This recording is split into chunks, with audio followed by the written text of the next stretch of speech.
जय हिंद साथियों। समय कम के कारण अब हम सबों को जल्दी जल्दी सिलेबस को खत्म करनी है।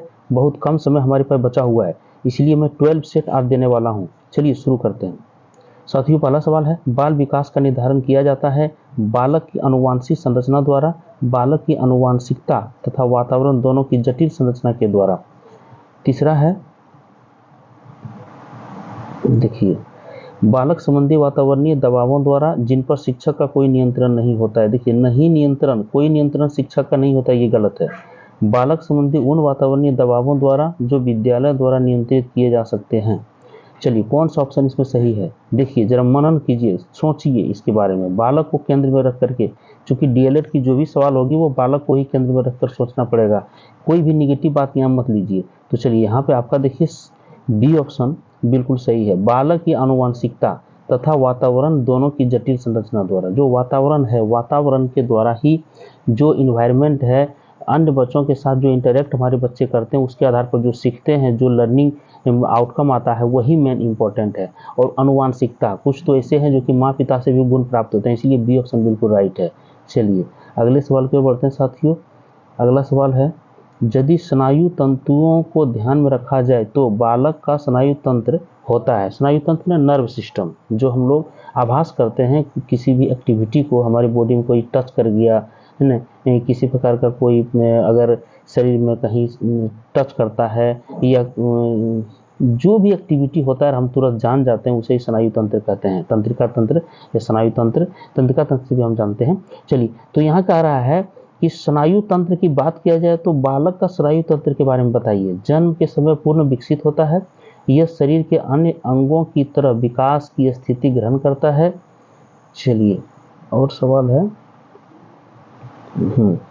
उसके बाद कह रहा है, यह वातावरणीय उद्दीपकों के अनुरूप विकास की तीव्रता ग्रहण करता है, यह अभिवृद्धि का अंतिम पद होता है। साथियों, जो भी बच्चा तैयार होगा, जो भी बच्चा जन्म लिया है, उसका स्नायु तंत्र पूरी तरह से तैयार होता है, इसलिए ऑप्शन ए बिल्कुल राइट है। ऐसा नहीं कि वो विकसित स्थिति ग्रहण कर रहा है, विकास कर रहा है, ऐसा नहीं। जिसमें बच्चा जन्म लिया वो पूरी तरह से वो स्नायु तंत्र था, नर्व सिस्टम तैयार होता है। इसीलिए देखते हैं बच्चे जो जन्म लेते हैं उसके बाद पैर में छुइए, बच्चा हलचल पैदा करेगा, माथा छू दीजिए, बच्चा जग जाएगा। जैसे ही थोड़ा सा अंगुली लगा दीजिए या कहीं टच कीजिए, वो बच्चा तुरंत जग जाता है। सोया हुआ बच्चा उठ कर रोने लगेगा। इसका मतलब है कि स्नायु तंत्र पूरी तरह फिट है। चलिए अगला सवाल है, आप शिक्षण के समय बाल विकास पर ध्यान देना क्यों पसंद करेंगे?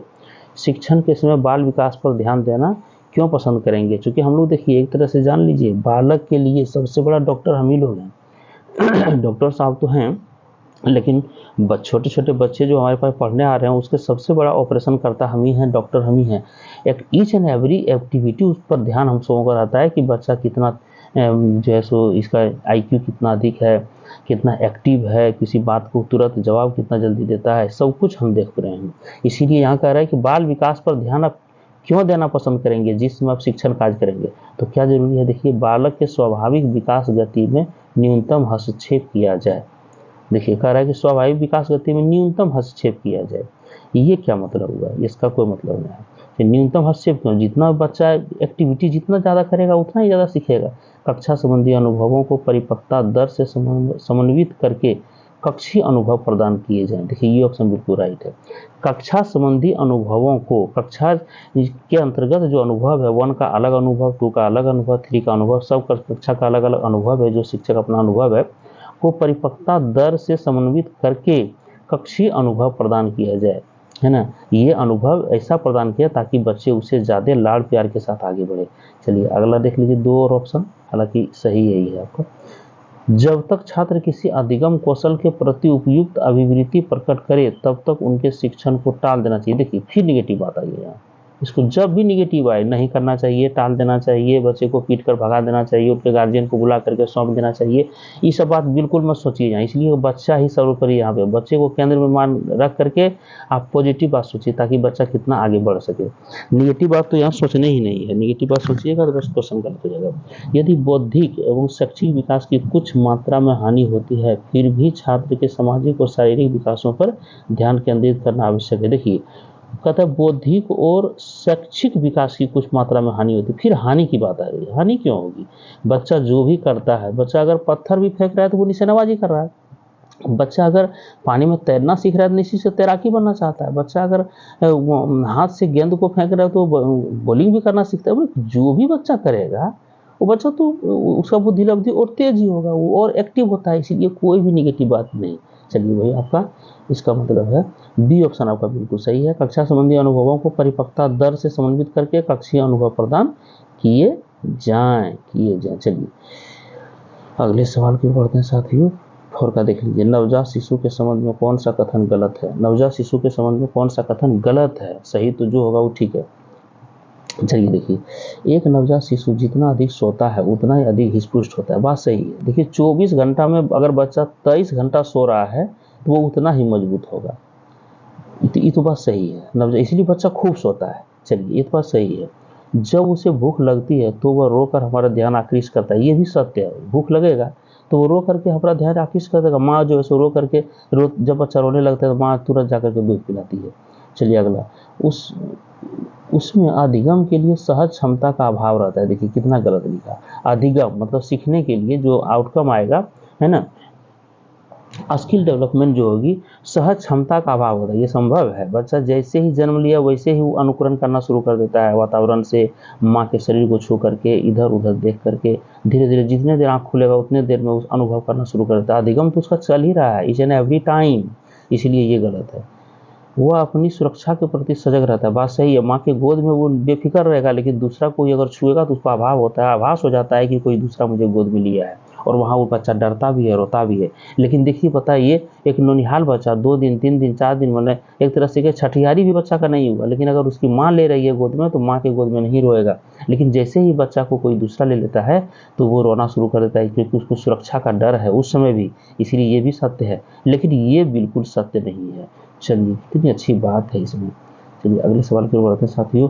यहाँ कर जब बच्चा लिखने, सीने जिसे सरल की लघु पैसी क्रिया कलाप करने के लिए हाथों और अंगुलियों के बीच तालमेल बैठाने लगता है तो इसका अभिप्राय है कि उसमें कौन सी क्षमता विकसित हो गई है। अनुग्रहिता, परिग्रहिता, क्रियाशील, बी और सी दोनों। देखिए परिग्रहिता, देखिए कोई बाहर से भी कोई वस्तु ले करके, मान लीजिए ये आयत है, आयत में 4 पार्ट हम कर दिए, यहाँ पे कलर भर रहा है, यहाँ पे अलग कलर भर रहा है, तो सूक्ष्म गत्यात्मक क्रिया करने लगा है, बहुत सूक्ष्म क्रियाकलाप। कोई चीज़ को सीना शुरू कर दिया है, कपड़ा कोई है अगर फटा हुआ 2 पार्ट में तो इसको मिला के सी रहा है ना, तो ये जो है सो इसको कहते हैं परिग्रहिता स्वीकार कर लिया है। अंगुलियों के बीच तालमेल बैठाना शुरू कर दिया है। मैंने मैंने बाहरी आवरण को वो ग्रहण करना शुरू कर दिया है, कोई वस्तु को पकड़ने की कोशिश कर रहा है, इसलिए क्या होगा, परिग्रहिता। चलिए बी के बाद 6 नंबर में आइए, 5 के बाद बाल विकास को पहले किस नाम से जाना जाता था। बाल विकास को पहले, देखिए विकास 2 प्रकार का होता है, एक होता है विकास और एक होता है वृद्धि। तो वृद्धि क्या है, वृद्धि शरीर में, जिससे शरीर में मोटा पतला बड़ा हो जाना, ये वृद्धि कहला है। लेकिन मानसिक रूप से मजबूत होना, मानसिक की क्रियाएं संवेग में जो है सो मनोवैज्ञानिक रूप से बच्चा जितना एक्टिव हो रहा है उसे बाल विकास कहते हैं। इसलिए उस समय कहते थे बाल संवेग, डी ऑप्शन था, उसमें क्या कहते थे, बाल संवेग। चलिए अब हो गया 6 के बाद 7 में ये साथियों, यहाँ देखिए बहुत अच्छा है। बाल विकास के अंतर्गत बच्चों की मानसिक शक्ति, भाषा, बुद्धि, स्मृति, भावनात्मक विकास आदि का अध्ययन किया जाता है। यह कथन स्वयं में पूर्ण है, स्वयं में अपूर्ण है। चलिए बाल विकास को सही ढंग से परिभाषित करता है ए और सी दोनों। यहाँ देखिए साथियों बी ऑप्शन होगा, स्वयं में अपूर्ण है। देखिए सही बात है, बाल विकास के अंतर्गत आप मानसिक शक्ति, भाषा, बुद्धि, स्मृति, भावनात्मक विकास इतने तक सीमित इसको रख सकते हैं क्या, नहीं। बाल विकास के अंतर्गत इतना तो है ही है, उसके मतलब चारों तरफ की जो विकास है वो इसमें कर सकते हैं। संज्ञानात्मक विकास, गत्यात्मक विकास, सूक्ष्म गत्यात्मक विकास, जितने भी विकास है सारा विकास इसमें इंक्लूड कीजिए, फिर भी ये कम है। मतलब बॉडी में एक ईच एंड एवरी पार्ट का, ये तो तिल के बराबर भी जगह नहीं बचेगा जहाँ पे विकास की जरूरत नहीं है। एक बच्चा आज धारा प्रवाह अगर इंग्लिश बोल रहा है, एक बच्चा धारा प्रवाह मैथ बना रहा है, एक बच्चा अगर यदि धारा प्रवाह या पूरी फास्ट दौड़ रहा है, उसके अंदर बॉलिंग करने की काबिलियत आ गई है, वो बैटिंग अच्छी तरह से कर रहा है, ये सब कहाँ से आया, सब विकास से आया है। इसीलिए विकास को इतने तक सीमित न रखिए, ये अपूर्ण है, इसलिए स्वयं में अपूर्ण है, इसलिए बी ऑप्शन बिल्कुल राइट है। इसमें बहुत कुछ और मिलेगा। चलिए 7 के बाद 8 में आइए साथियों। बहुत अच्छा सवाल है।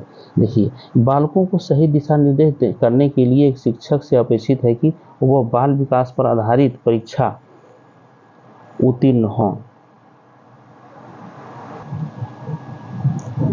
दूसरा ऑप्शन है, उसे बाल विकास का सैद्धांतिक ज्ञान हो, उसमें बालकों पर अंकुश करने की क्षमता हो। देखिए, फिर अंकुश करने की क्षमता, अंकुश तो हम करेंगे नहीं, बच्चा को अंकुश करेंगे, उसे बाल विकास का सैद्धांतिक ज्ञान हो। देखिए, ये बिल्कुल सही है। बाल विकास का सैद्धांतिक ज्ञान, या कहने का मतलब हुआ कि बालक क्या, उसके मन में क्या चल रहा है, बच्चा क्या खोज रहा है, बच्चा रो रहा है तो क्यों रो रहा है, बच्चा हंस रहा है तो क्या, अगर बच्चा खेलने की कोशिश करे तो खेलने की जगह दिया जाए, ये सब चीज़ है, उसे बाल विकास का सैद्धांतिक ज्ञान हो। इसलिए 8 का बी आपका बिल्कुल सही है। बालकों को सही दिशा निर्देश करने के लिए एक शिक्षक से अपेक्षित है, शिक्षक से अपेक्षित मैंने अपेक्षा की जाती है कि आप क्या करेंगे, है ना, इसलिए बी ऑप्शन बिल्कुल राइट है कि उसे बाल विकास का सैद्धांतिक ज्ञान हो। चलिए, अगला सवाल है साथियों, इसमें इसको देख लेते हैं। उसमें बालकों पर अंकुश रखने की क्षमता हो, उपरोक्त सभी अंकुश जहाँ आ गया तो सब नहीं होगा, इसीलिए ये नहीं होगा। चलिए 9 का देख लीजिए। 9 का, बाल विकास के ज्ञान के आधार पर शिक्षा का स्वरूप, शिक्षण पद्धति, पाठ्यक्रम आदि का निर्धारण करना चाहिए। क्या आप इस कथन से सहमत हैं? देखिए, बाल विकास के ज्ञान के आधार पर, बाल विकास का जो ज्ञान हमारे पास है, ज्ञान के आधार पर शिक्षा का स्वरूप, शिक्षण पद्धति और पाठ्यक्रम, जो हम लोग पाठ्यक्रम तैयार कर रहे हैं अभी, पाठ्यिका, पाठ्यक्रम जो है, पाठ्यक्रम तो विद्वान लोग तैयार करके देते हैं, लेकिन हम लोग पाठ्यिका तैयार करते हैं। तो पाठ्यक्रम, शिक्षण पद्धति, स्वरूप आदि का निर्धारण करना चाहिए। बिल्कुल, आप इस कथन से पूर्ण रूप से सहमत हो, है ना, पूर्ण रूप से हम सहमत हैं। इसलिए कि इसके बिना, आप जैसे मान लीजिए ठंडा के दिन में बच्चा को कहिएगा कि 4 बजे सुबह में ही क्रिकेट खेले या फुटबॉल खेले, तो वो ठंडा में दिक्कत। इसलिए समय के मौसम को देखते हुए, बच्चा के बाल विकास के सारे तथ्यों को ध्यान में रखते हुए ही हम उसका पाठ्यक्रम तैयार करेंगे, इसलिए पूर्ण रूप से हम सहमत हैं। चलिए 9 के बाद 10 नंबर सवाल में आइए। यहाँ था कि आंशिक रूप से सहमत हैं, इस संबंध में मेरी कोई स्पष्ट राय नहीं है, ये सब गलत चीज़ है, ये सब कभी नहीं, एकदम देना पड़ेगा राय नहीं है, ये सब गलत चीज़ है। चलिए अगला है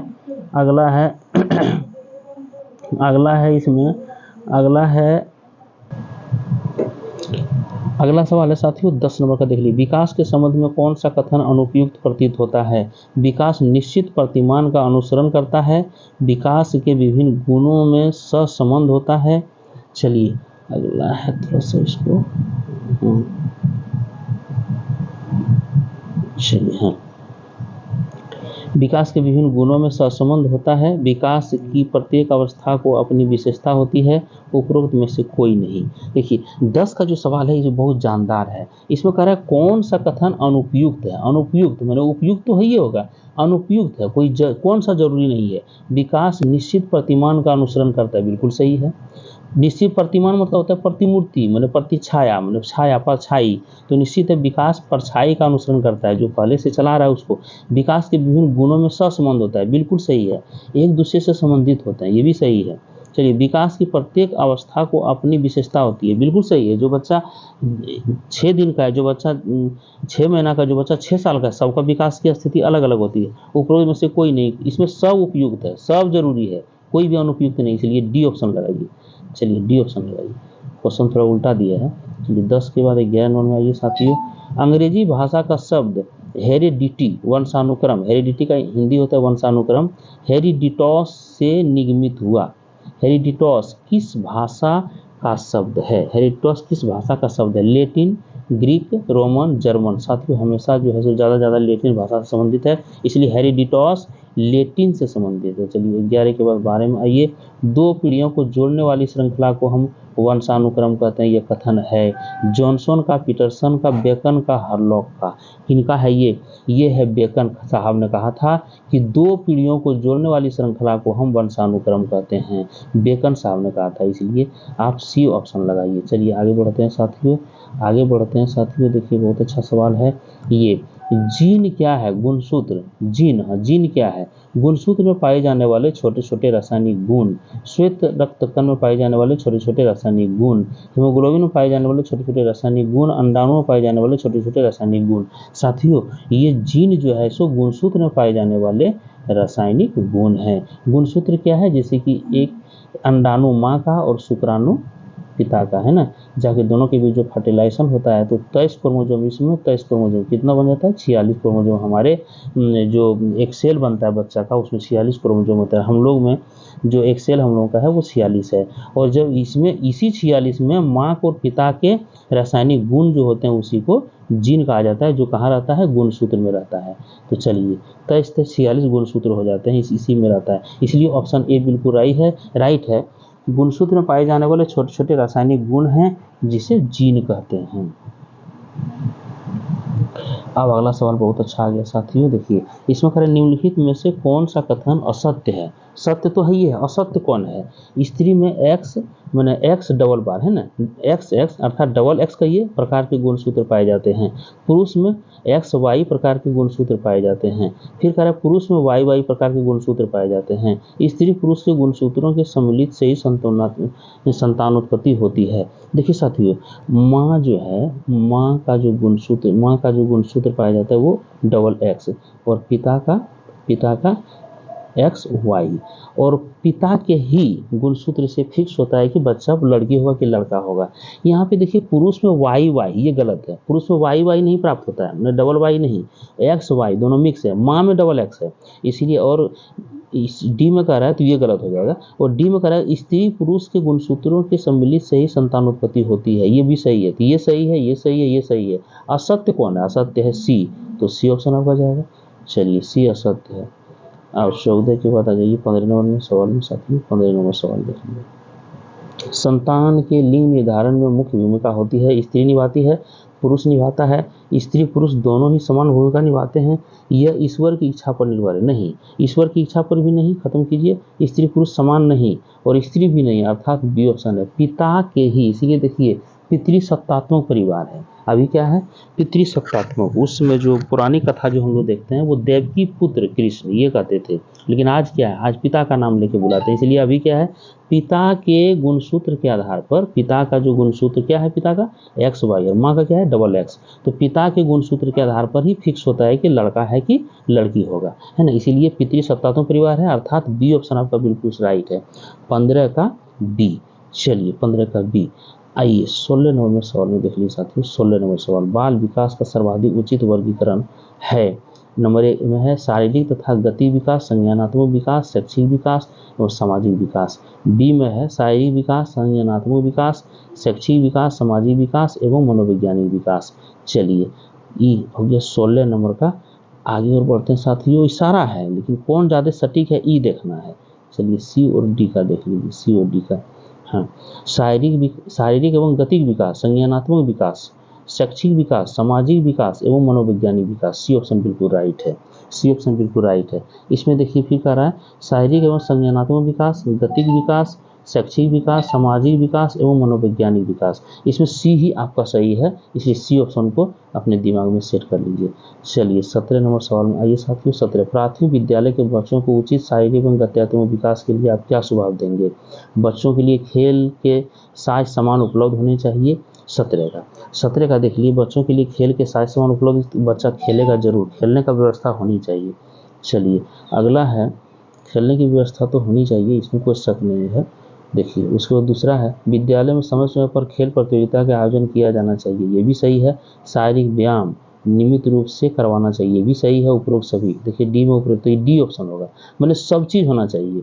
एक शिक्षक को नाते आप जो है सो सब चीज़ की व्यवस्था आप करेंगे बच्चों के लिए। इसीलिए देखते हैं कि किसी के बच्चे बड़े बड़े जो घर लोग हैं, गरीब गरीबा की नहीं, जो थोड़ा सा है ना, तो वो क्या करते हैं कि घर में कैसे 10,000 5,000 का जो खेलने का ही सामान है ना, थोड़ा सा साइकिल ढंग का हुआ, रिक्शा हुआ, बॉल फुटबॉल, ये सब जो है सो पिस्टल वगैरह, जो रबड़ की गोली चलाने के लिए बहुत सारा चीज़, लूडो कैरम बोर्ड, सारा व्यवस्था घर में रहता है। बच्चे आराम से जो है सो और एक्टिविटी करते हैं। चलिए अगला है 18 नंबर सवाल साथियों, बहुत नज़दीक है। संज्ञानात्मक विकास में बच्चा अपने पर्यावरण के साथ अंतःक्रिया करता है, बच्चा को अपने संबंधियों के साथ अंतःक्रिया करता है, बच्चा अपने मित्रों के साथ अंतःक्रिया करता है। 18 में देखिए, बच्चा अपने पर्यावरण के साथ अंतःक्रिया करता है। जैसा गौर कीजिए, इसमें ये सब दूसरा क्यों नहीं हो रहा है, एक ही क्यों हो रहा है, ये भी समझिए। देखिए साथियों, गौर करने वाली बात है कि संज्ञानात्मक विकास में बच्चा अपने पर्यावरण के साथ अंतःक्रिया करता है, बच्चा अपने संबंधियों के साथ अंतःक्रिया करता है, मित्रों के साथ करता है, वातावरण के साथ करता है। तो संबंधी भी पर्यावरण से, है ना, मित्र भी पर्यावरण का हिस्सा और वातावरण भी पर्यावरण का हिस्सा। सब तो पर्यावरण नहीं का है, तो पर्यावरण जब नाम लिए तो सब उसमें आ गया, इसीलिए ऑप्शन ए ही आपका होगा।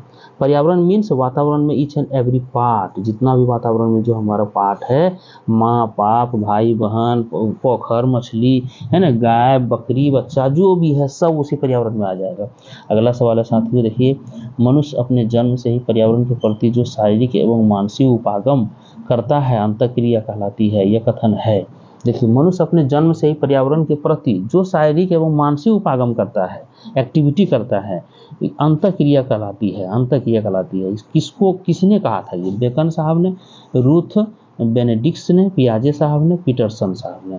साथियों, ये बहुत ही बड़े विद्वान हमारे जो हैं शिक्षाविद हुए। पियाजे साहब ने ये बात कहा कि मनुष्य अपने जन्म से ही पर्यावरण के प्रति जो शारीरिक एवं मानसिक उपागम करता है अंतःक्रिया कहलाती है, पियाजे साहब ने कहा। इन्हें बहुत बहुत धन्यवाद। चलिए 19 के बाद 20 नंबर सवाल है साथियों, यहाँ कहा जा रहा है बालक में पूर्व बाल्यावस्था संबंधी जो व्यवहार प्रकट होता है, मूल प्रवृत्त्यात्मक, है ना, स्थानीय प्रतिवर्त, आदृच्छिक कृत क्रियाएं, संपूर्ण शरीर से क्रियाएं।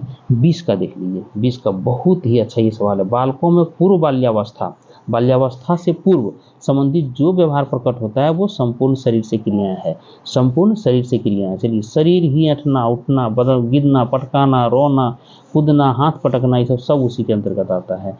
20 के बाद देखिए 21 नंबर सवाल साथियों, शिशुओं को व्यवहार में जो पूर्ण गति प्रकट होती है उनकी स्पष्ट व्याख्या की जा सकती है। शिशुओं के व्यवहार में जो संपूर्ण गति प्रकट होती है उनकी स्पष्ट व्याख्या की जा सकती है। शिशु के उच्चतम उत्तेजना के आधार पर, शिशु में निम्नतम तंत्रिका विकास के आधार पर, शिशु में विद्यमान गति अधिकतम ऊर्जा शक्ति के आधार पर। देखिए 21 नंबर का सवाल बहुत ही अच्छा सवाल है। इसमें जो कह रहा है शिशुओं के व्यवहार में जो संपूर्ण गति प्रकट होती है उनकी स्पष्ट व्याख्या की जा सकती है। बी ऑप्शन बिल्कुल राइट है। शिशु में निम्नतम तंत्रिका विकास के आधार पर, निम्नतम तंत्रिका विकास के आधार पर। चलिए, तंत्रिका विकास के आधार पर आइए देखिए, इसमें डी नंबर था शिशु के मस्तिष्क में निम्नतम विभेदनशीलता के आधार पर, तो नहीं, सिर्फ 20 ऑप्शन होगा। आइए 22 नंबर सवाल देख लीजिए। 22 नंबर सवाल थोड़ा सा अच्छा, चलिए 2 बार में देखेंगे। हाँ, शिशु विकास के संदर्भ में व्यक्तिकता का तात्पर्य है। शिशु विकास के संबंध में व्यक्तिकता में पर्सनल प्रोनाउन जो पढ़ते थे हम लोग, व्यक्तिवाचक संज्ञा, है ना, सर्वनाम। तो चलिए यहाँ क्या है, व्यक्तिकता का क्या तात्पर्य है? विभिन्न शिशुओं के मध्य विभेद करना, शिशुओं के क्रियाकलापों की पूर्व क्रियाकलापों से तुलनात्मक स्थिति ज्ञात करना। 22 का तुलनात्मक स्थिति ज्ञात करना। साथियों, यही भी ऑप्शन आपका राइट है। शिशुओं के क्रियाकलापों की पूर्व क्रियाकलापों से तुलनात्मक स्थिति ज्ञात करना, यही व्यक्तिकता का उसका पहचान है कि बच्चे पहले और अभी में कितना अंतर पा रहा है, कितना ज़्यादा अंतर कर लिया है। देखिए 2 और ऑप्शन लीजिएगा, देख लीजिए इसको भी। शिशु द्वारा सामाजिक नियमों का विरोध करना, ये तो गलत है। शिशु में विशिष्ट योग्यताओं का पनपना, विशिष्ट योग्यता क्या पनपेगा? शिशु में जो भी पनप रहा है सब तो नॉर्मल है, इसलिए विशिष्ट नहीं। चलिए अब 23 नंबर आ जाइए, बहुत ही नज़दीक है। थर्ड लास्ट ये सवाल है, निम्नलिखित में से कौन सा मानव व्यवहार पर न्यूनतम प्रभाव डालता है? वातावरण संबंधी शक्तियाँ, ग्रंथि असंतुलन, व्यक्ति की आवश्यकताओं की असंतुष्टि, मूल प्रवृत्तियाँ। चलिए 23 नंबर का सवाल देखिए, कह रहा है कौन सा मानव व्यवहार पर न्यूनतम प्रभाव डालता है? देखिए, मानव व्यवहार पर वातावरण संबंधी शक्तियाँ बहुत प्रभाव डालती है। जैसे वातावरण में अगर झगड़ा हमेशा हो रहा है, लड़ाई झगड़ा पड़ोसी अगर बार बार कर रहे हैं तो हमारे दिमाग पर भी खीनता ला देती है। ग्रंथि और संतुलन, ग्रंथ में अगर यदि जो ग्रंथ से जो स्राव होने वाली जो रस है वो अगर यदि ज़्यादा या का डिसऑर्डर में चला गया तो हमारी जो है स्वस्थिति गड़बड़ा जाती है, ये भी बहुत ज़रूरी है। व्यक्ति की आवश्यकताओं की असंतुष्टि, व्यक्ति को खेलने की आवश्यकता है और वहाँ खेलने नहीं दिया गया बच्चे को तो वो असंतुष्टि होगी, ये भी गड़बड़ है। लेकिन मूल प्रवृत्ति है, ये कम प्रभाव डालती है, इसीलिए डी ऑप्शन आपका चलेगा, कम प्रभाव डालती है। आइए 24 सेकेंड लास्ट साथियों, बहुत इंपॉर्टेंट है। बालकों की हड्डियों की कठोरता के क्रम में जो उनकी आयु का वर्गीकरण किया जाता है उसे कहते हैं दंत आयु, उद्देश्य परक आयु, परिपक्वता अवस्था, कंकाल तंत्रीय आयु। 24 का कंकाल तंत्रीय आयु, यही कहते हैं इसको। अर्थात बालकों की हड्डियों की कठोरता के क्रम में जो उनकी आयु का वर्गीकरण किया जाता है उसे कहते हैं कंकाल तंत्रीय आयु। डी ऑप्शन बिल्कुल राइट है। चलिए लास्ट सवाल है साथियों, लास्ट सवाल है, देखिए परिपक्वता से तात्पर्य है, परिपक्वता से तात्पर्य बालक में आनुवांशिक गुणों में वातावरण के फलस्वरूप होने वाले परिवर्तन। बालक में आनुवांशिक गुणों में वातावरण के फलस्वरूप होने वाले परिवर्तन, बालकों का प्रशिक्षण देने के लिए आवश्यक विकासात्मक स्तर, बालकों में जीनों के द्वारा प्रत्यारोपित गुणों को विकसित करने वाली अवस्था, है ना। और लास्ट सवाल है साथियों, लास्ट है, शारीरिक अभिवृद्धि के पक्ष जो वंशानुक्रम के माध्यम से अधिगृहित किए जाते हैं। अर्थात डी ऑप्शन आपका बिल्कुल करेक्ट है। शारीरिक अभिवृद्धि के वे पक्ष जो वंशानुक्रम के माध्यम से अधिगृहित किए जाते हैं, इसे क्या कहते हैं साथियों, परिपक्वता से तात्पर्य इसी का है। चलिए, बहुत बहुत धन्यवाद वीडियो को देखने के लिए। अगर पहली बार चैनल को लाइक सब्सक्राइब शेयर कर लीजिए, अगर चैनल को सब्सक्राइब किए हुए हैं तो शेयर कर दीजिए, अपने साथियों के साथ जमे रहिए, बने रहिए। भगवान श्री कृष्ण बोले हैं कर्म करो फल की इच्छा मत करो, इसलिए हम सबों को फल की इच्छा न करते हुए धैर्य के साथ काम करनी है। चलिए, नए वीडियो के साथ पुनः मिलते हैं। जय हिंद साथियों, जय भारत।